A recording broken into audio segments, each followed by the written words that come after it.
하나님의 말씀은 신약성경 누가복음 9장 23절, 우리 익숙한 말씀입니다. 다시 한 번 더 읽도록 하겠습니다. 누가복음 9장 23절입니다. 다 같이요. 또 무리에게 이르시되 아무든지 나를 따라오려거든 자기를 부인하고 날마다 제 십자가를 지고 나를 따를 것이니라. 아멘. 귀한 찬양 다시 한번 감사를 드립니다.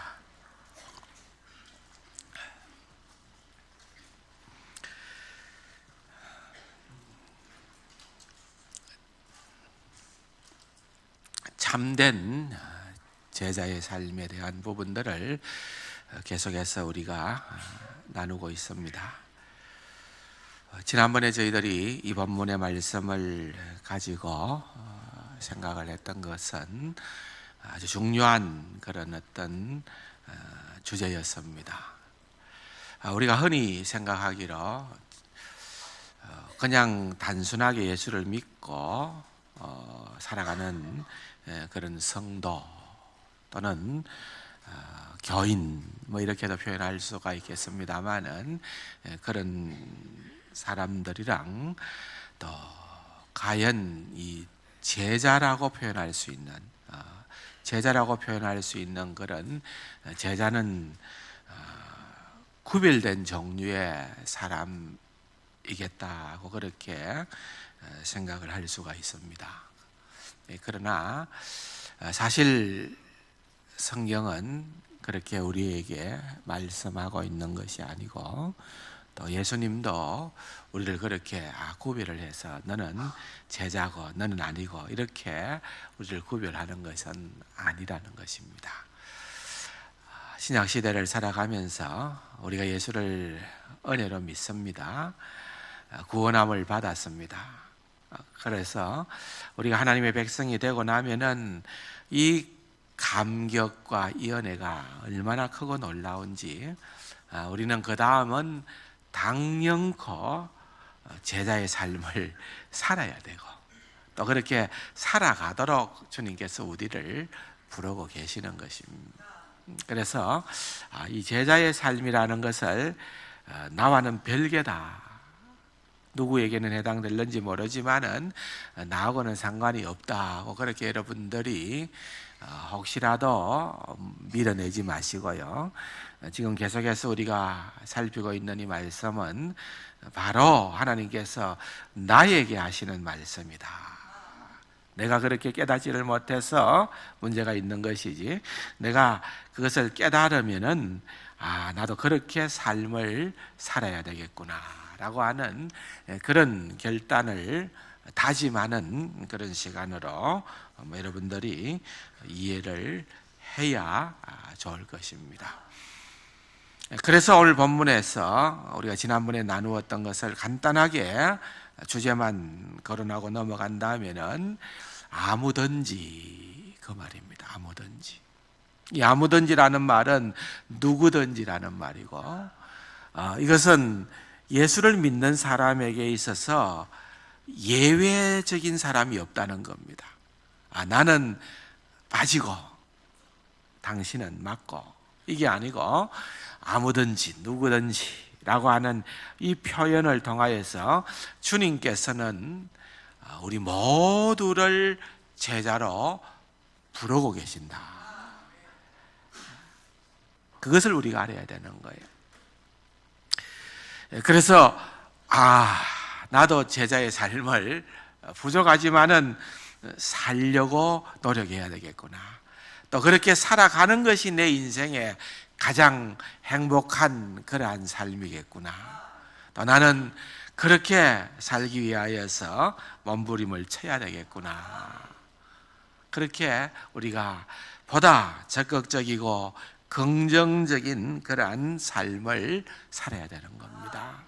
그래서 이 짧은 표현에 따라온다라는 표현을 거듭 강조하고 있지 않습니까? 따라가는 거예요. 주님을 따르는 삶이 제자의 삶이고, 또 우리가 주님을 따르는데 오늘 이 시간에 생각해야 되는 것은 과연 어떠한 태도로 주님을 따라야 할 것인가? 정말 이거는 뭐 그냥 뭐라 그럴까요?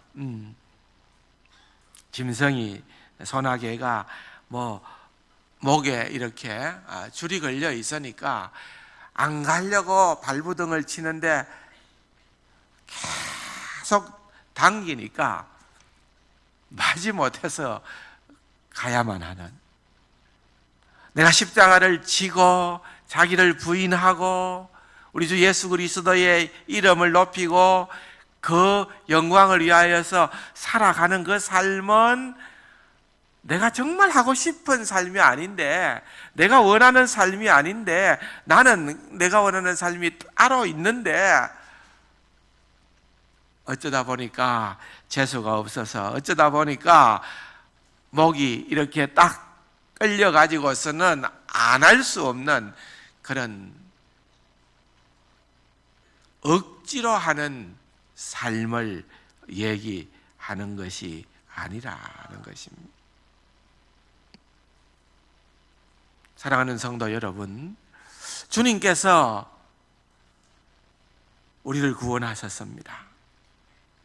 자신을 내어줌으로, 십자가에서 자신을 죽기까지 내어주심으로 말미암아 우리를 향한 놀라우신 하나님의 사랑을 나타내 보여주신 것입니다. 아무런 조건이 없습니다. 우리가 하나님의 자녀가 된 것은 전적으로 은혜입니다. 그래서 우리가 하나님의 은혜로 이제는 구원함을 받았습니다. 우리의 공로와 선행과 그 어떤 노력으로도 결코 이룰 수 없는 놀라운 신분의 변화가 전적으로 하나님의 은혜로 주어졌다는 겁니다. 이것까지 우리가 할 수 있는 일이 없었어요. 이렇게 된 우리를 하나님께서 너는 내 것이라 지명하여 불렀고 우리를 놀라우신 사랑으로 구원하셨다고 한다면은, 다음에 하나님께서 자, 내가 그렇게 너희를 구원했으니까 이제는 너희는 내가 내 생명을 바쳐서 너희를 구원했으니까 너희들은 이제는 내 노예다, 내 종이다. 내가 하자는 대로 복종하고 내가 하자는 대로 따르고 내가 하자는 대로 순종해라. 하기 싫든지 그렇지 않든지 그것은 너희들이 선택할 몫이 아니다. 만약에 하나님께서 그렇게 우리를 대하신다고 하면은, 여러분, 우리는 사실은 불만이 많습니다. 그런데 너무나도 감사한 것은 하나님께서는 우리를 그렇게 기계적으로 부르신 것이 아닙니다.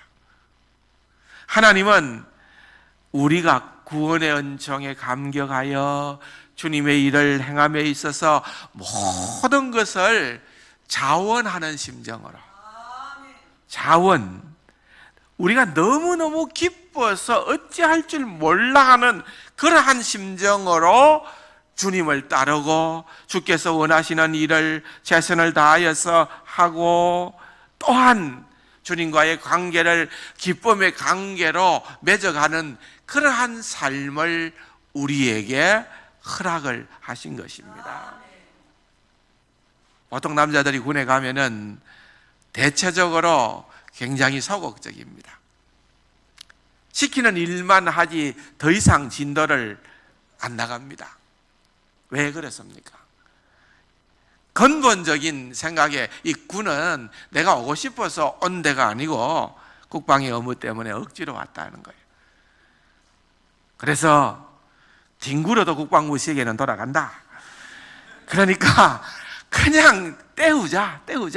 그러니까 눈치만 봅니다. 시킨 고일만 하지 거기에서 120%, 130%, 200% 그렇게 할 리가 만무한 것입니다. 우리가 주님과의 관계는 그런 관계가 아니라는 거예요. 그런 관계가 아니라 오히려 주님의 그 놀라운 은혜와 사랑을 우리가 더 깊이 알면 알수록 그 사랑이 우리를 감화감동하고 우리에게 에너지를 주고 우리가 그 크고 놀라운 은혜에 감격하게 되면은 이건 주님이 내게 주시는 사명이다 할 때에 억지로가 아니라, 하나가 아니라 열을 기쁨으로 자원하는 마음으로 감당하려고 하고 해야만 하는, 하고자 하는 그런 마음이 생겨나는 것이 진정한 제자라는 것입니다. 그러므로 저와 여러분들에게 있어서는 주님을 따르는 것이 의무가 아니라 기쁨인 것입니다. 이 세상에 재미난 일도 많습니다. 하고 싶은 일도 많습니다. 하고 나면은 우리에게 많은 아기자기한 기쁨을 주는 것들도 많습니다. 그러나 이 모든 것을 압도할 만한, 비교 불가할 만한 그런 최고의 기쁨을 주님께서 우리에게 주시는데, 그것이 바로 주님을 따르는 제자의 삶에서 누릴 수 있는 기쁨이라는 것입니다. 그렇기 때문에 우리의 믿음의 선배들은 그 길을 마다하지 않았습니다. 예. 일찍이 우리나라의 복음을 전했던 선교사님들도 그러했었고요. 성경에 등장하는 많은 신앙의 인물들이 수많은 박해와 어려움과 고난 가운데에서도 그들이 결코 주님을 부인하거나 멀리하거나 억지로 너무너무 힘들어서 괴로워서 그렇게 순교하는 것이 아니라 그들의 영안이 열리게 되어지고 천국을 바라보게 되어지고 영생을 그들이 목도함으로 말미암아서 주의 길을 따르는 것이, 주님을 따르는 것이 내 인생에 결코 위할 수 없는 최고의 기쁨을 알고 깨닫고 그렇게 살아갔던 인생이라는 것을 우리는 알아야 되는 것입니다. 문제는 우리가 이 사랑에 얼마나 감격해 하느냐는 것입니다. 이 사랑에 얼마나 감격해 하느냐는 것입니다. 앞에 이렇게 아름다운 꽃이 있습니다. 어제 결혼식이 있었기 때문에 그렇습니다. 어제 결혼식 때문에. 이부 예배 때에는 우리 결혼한 신혼부부가 예배를 드리러 왔다가 참석을 했습니다. 예.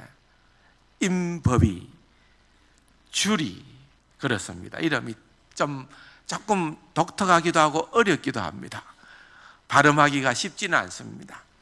그런데 또 이름이 어려운 대신에, 독특한 대신에 또 생각하면서 기도할 수 있어서 잘 잊어버리지 않아서 좋은 점도 있습니다. 아마 세상적으로 볼 때에는 제일 뜨거운 사랑을 하는 사람이 누구겠습니까? 신혼부부입니까? 여러분들은 서로가 우리 부부인데 하고 그렇게 생각을 하는지 모르지만은, 물론 그럴 수도 있습니다. 저도 그와 같은 생각을 하는 사람 중에 한 사람입니다. 그렇긴 하지만은, 그러나 이건 주관적인 것이고, 어디까지나. 신혼부부들의 그 사랑은 우리가 어떻게 감당하겠습니까? 보고 또 보고도 한이 없고, 계속 붙어 있어도 끝없이 붙어 있고 싶고, 계속 대화를 해도 끝없이 대화하고 싶고, 계속 바라보면은 그냥 어쨌든 이유는 알 수 없지만은 너무너무 좋고 기쁘고, 신혼부부 아니겠습니까? 만약에 신혼부부가 그런 게 없으면은 그 뭔가 탈이 난 거예요. 뭔가 다른 조건으로 결혼을 한 거예요. 그러나 여러분, 불같은 사랑으로, 다른 아무런 조건이 없이 그냥 불같은 사랑으로 결혼을 했던 그러한 신혼부부라고 한다면은, 여러분, 그 불길이 얼마나 뜨겁겠습니까? 그 눈빛이 얼마나 불타오르겠습니까? 적어도 사랑은, 그러한 사랑이 순수한 사랑이고 그러한 사랑이 진정한 사랑입니다. 그런 사랑을 못 해보신 분들은 잘못한 겁니다. 어떻게 하다가 선만 보고 결혼하신 옛날 분들 계시잖아요. 되게 아쉬웠습니다. 근데 선을 보더라도 결혼을 하면 사랑이 불타야 됩니다. 그죠? 사랑이 불타야 됩니다. 의외로 성경은 우리에게 이런 부부간의 사랑으로서 하나님과의 우리와의 사랑을 신구약 성경이 잘 드러내고 있습니다. 이유가 어디에 있다고 생각을 하십니까? 그 사랑을 아는 자가 하나님의 놀라운 사랑을 그나마 알 수가 있기 때문에 그렇습니다. 하나님의 사랑은 그보다 월등합니다. 비교할 수 없는 사랑입니다. 더 큰 사랑입니다. 그러나 그 큰 사랑을 내가 감지할 수 있는 것은 내가 그나마도 부부로서의 사랑을 해본 자, 정말 뜨겁게 사랑한 자, 불같이 사랑한 자, 그 사랑을 해본 사람이 하나님의 사랑을 어느 정도 알 수 있는 그러한 위치에 있다는 것입니다.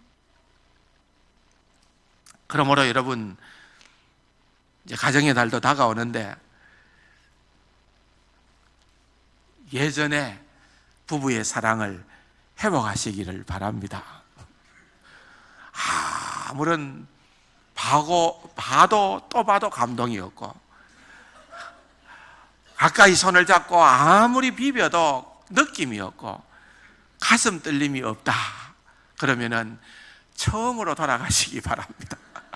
우리가 처음 만나서 연애하던 그 시절에 그때는 말 한마디에도 웃을 수가 있었고, 자그마한 선물 하나에도 감동할 수 있었고, 그리고 그냥 무제한으로 융단 폭격을 하듯이 그렇게 물 쓰듯이 돈을 써도 조금도 아깝지 않는, 그렇잖아요.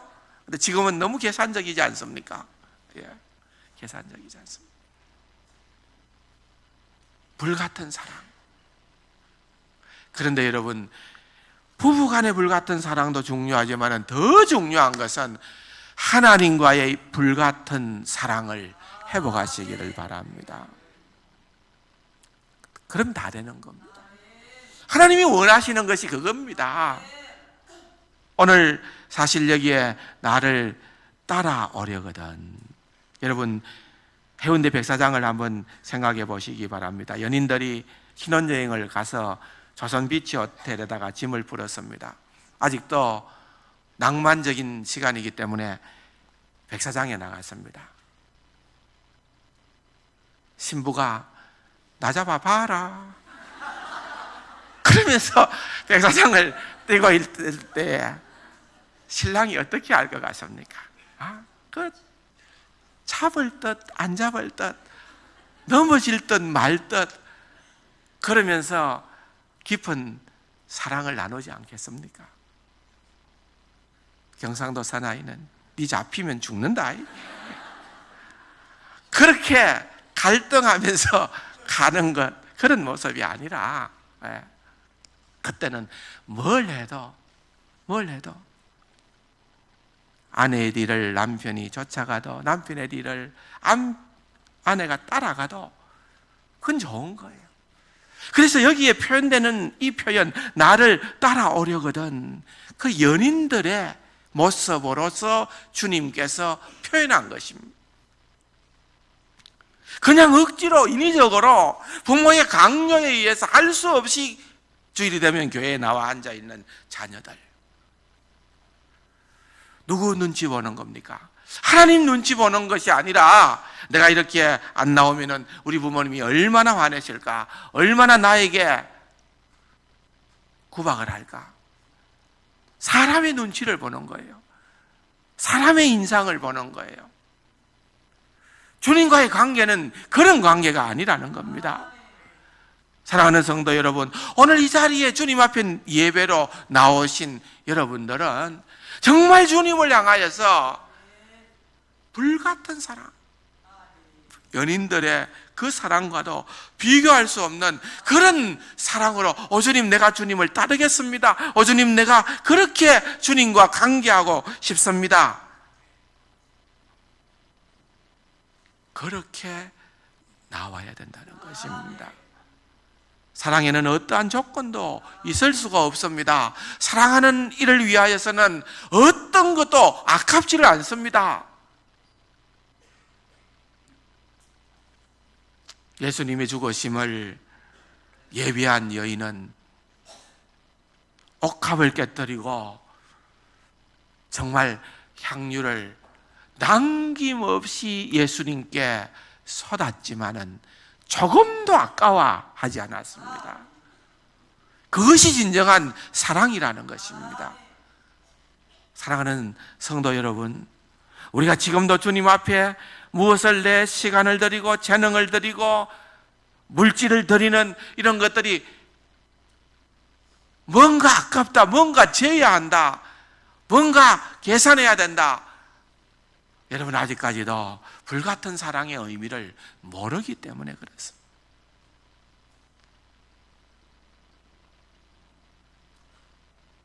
영원히 죽을 수밖에 없었던 나, 이 땅에서뿐 아니라 영원한 내세에서도 아무런 소망이 없는 영원한 지옥 형벌에서 고난 가운데 있어야 될 나를 아무런 조건 없이 우리의 모든 죄값을 주님께서 다 대신 지불하시고 우리를 구원하시고 살리시사 하나님의 백성 되게 하셔서 하나님을 아바 아버지라고 부를 수 있는 그 놀라운 자리로 우리를 초대해 주신 그 주님을 생각을 하면은 그 사랑에 감격된 자들은 여러분 주님을 따르는데 계산적일 수가 있겠습니까?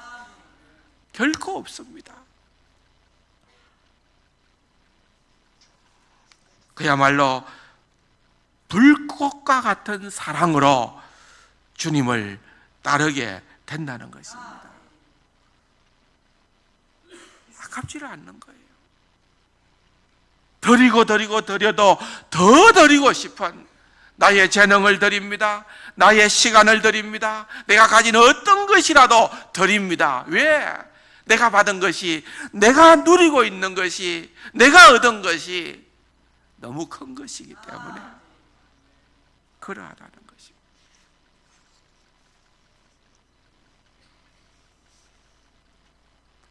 전부를 다 드려도 주님 앞에서 고백할 수 있는 우리의 언어는 나는 무익한 종입니다. 나는 다만 해야 할 것을 해서 따릅니다.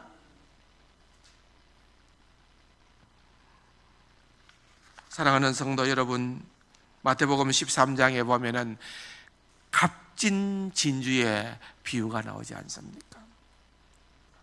밭에서 보화를 캐낸 일꾼이 있습니다. 그 밭은 물론 자기 소유가 아니지요. 그 비유도 우리가 한번 생각해 볼 수가 있습니다. 그 당시에는 가장 귀중한 것을 안전하게 보관할 수 있는 장소는 땅속밖에 없었습니다. 워낙 어떤 일들이 벌어질 수 있는 그런 상황들이었기 때문에 그렇습니다. 그런데 이제 문제는 어디에 있습니까? 땅속에 묻어 나왔는데 그 비밀 장소를 주인밖에는 모르는데 주인이 갑자기 죽을 수 있다는 겁니다. 전쟁터에 나가서 죽을 수도 있고 사고로 죽을 수도 있고 병들어 죽을 수도 있고 뜻하지 않는 일로 그렇게 죽게 되어지면은 그 묻혀있는 보물은 임자가 없는 것입니다.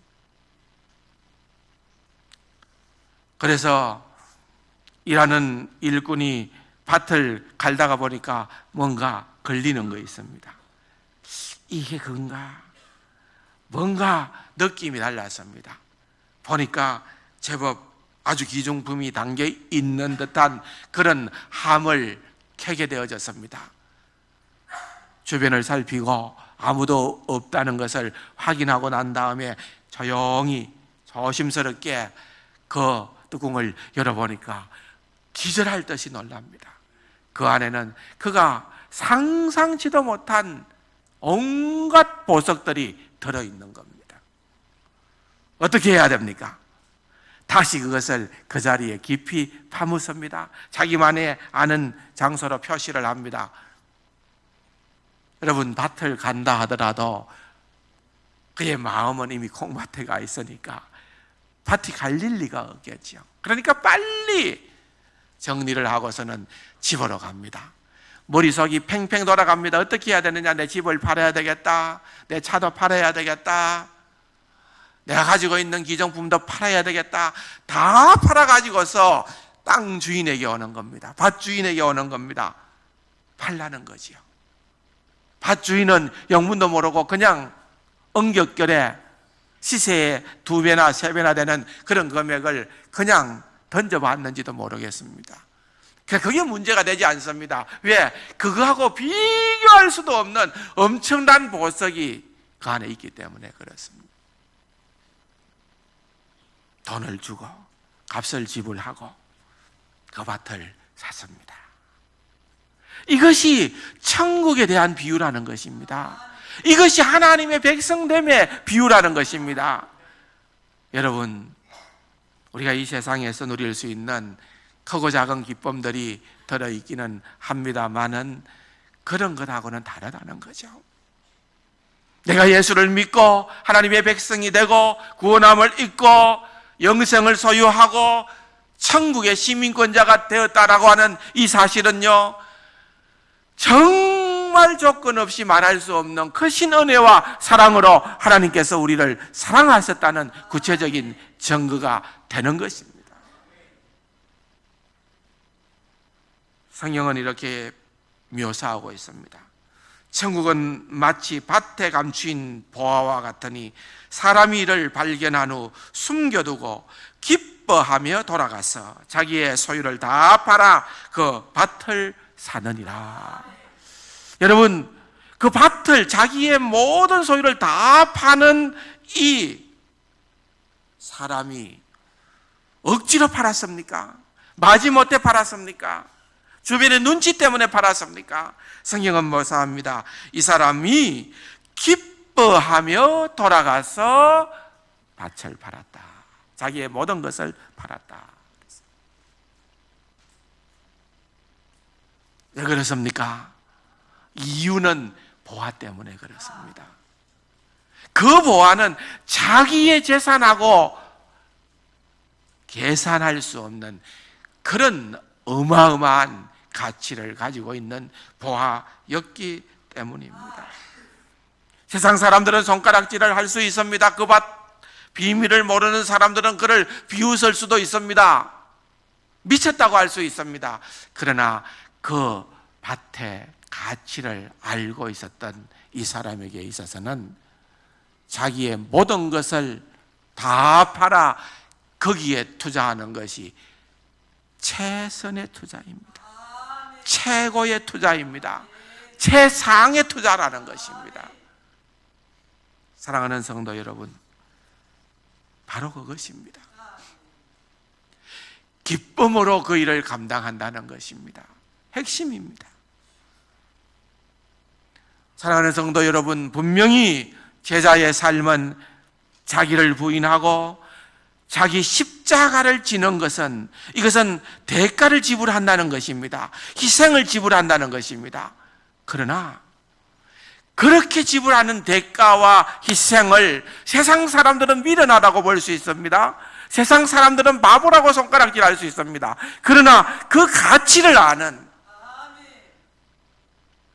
우리에게 최고의 보화 되시는 우리 주 예수 그리스도를 알고 투자하는 그 사람에게 있어서는 그것은 절대로 손해보는 장사가 아니라는 것입니다. 그러므로 기뻐하며 드리는 것입니다. 기뻐하며 드리는 것입니다. 사랑하는 성도 여러분, 내가 과연 주님을 위하여서 어떻게 주님을 따르는 삶을 살아가고 있습니까? 나는 어떻게 신앙생활을 하고 있습니까? 나는 마지못해 수동적으로, 소극적으로 그렇게 신앙생활을 하고 있습니까? 어떠한 대가를 지불하는 한이 있더라도 나는 적극적으로 나는 주님의 귀한 일에 헌신하고 주의 영광을 위하여서 정말 드립니다.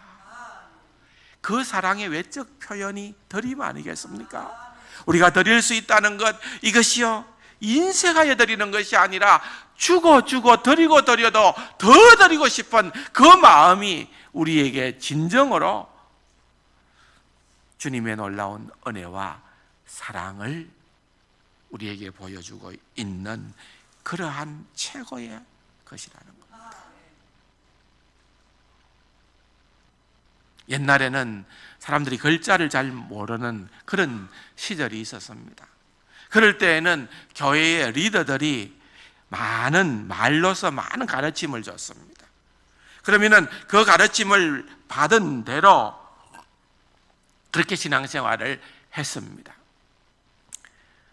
그래서 리더들은 죄에 대해서 성도들에게 훈련을 시킬 때에 죽음에 이르는 7가지 죄라는 것을 만들어서 경고를 했습니다.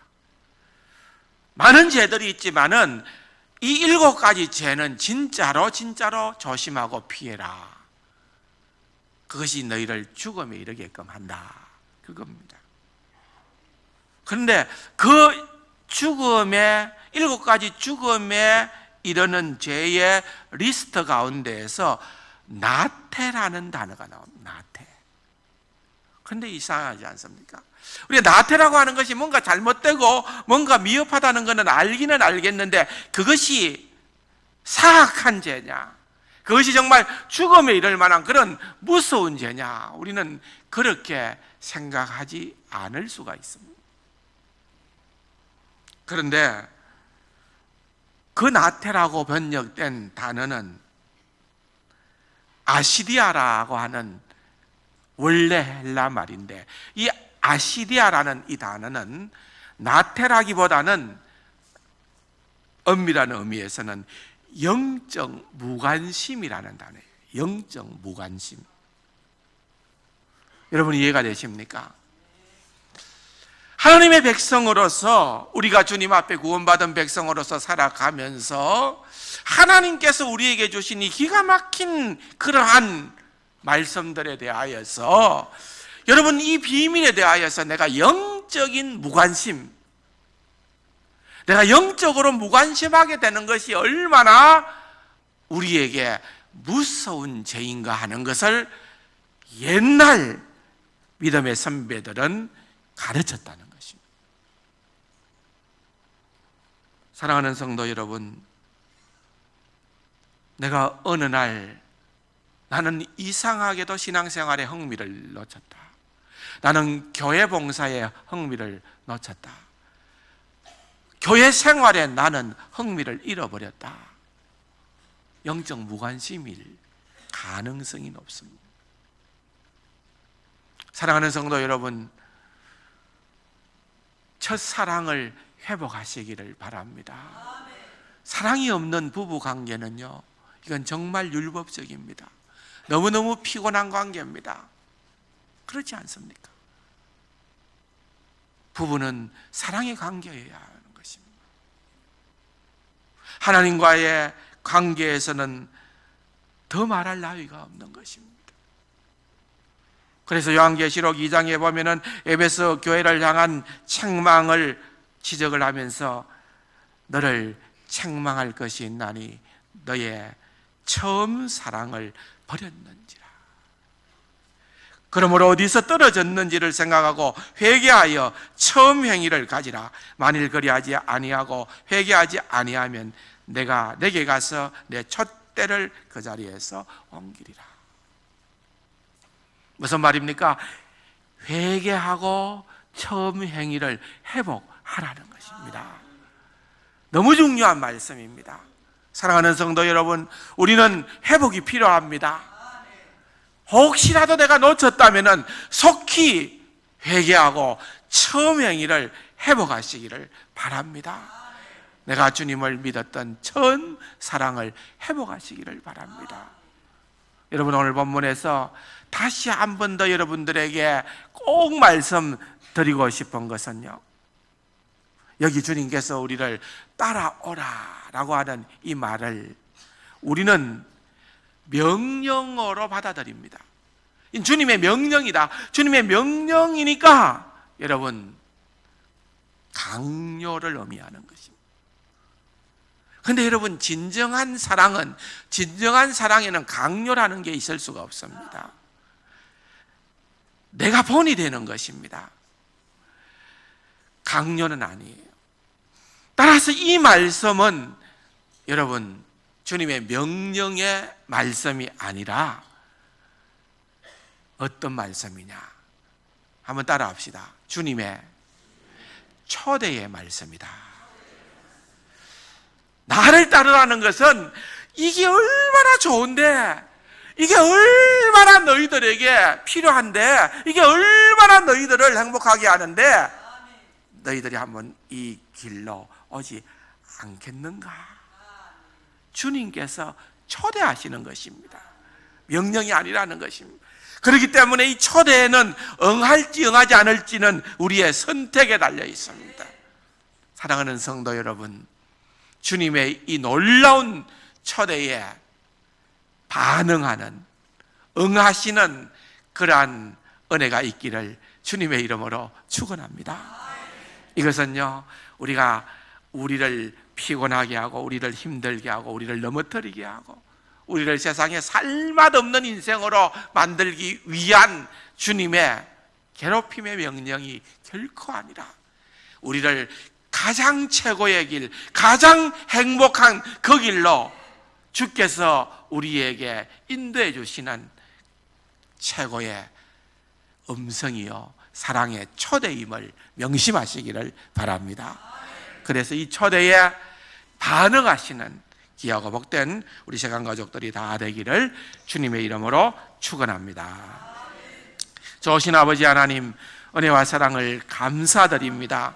이 놀라운 초대가 우리를 위한 최고의 선물인 줄을 깨닫고 주님과 관계하며 주님을 따르는 귀하고 복된 우리 세상 가족들이 다 되게 하여 주옵소서. 예수님의 이름으로 감사기도 드립니다. 아멘.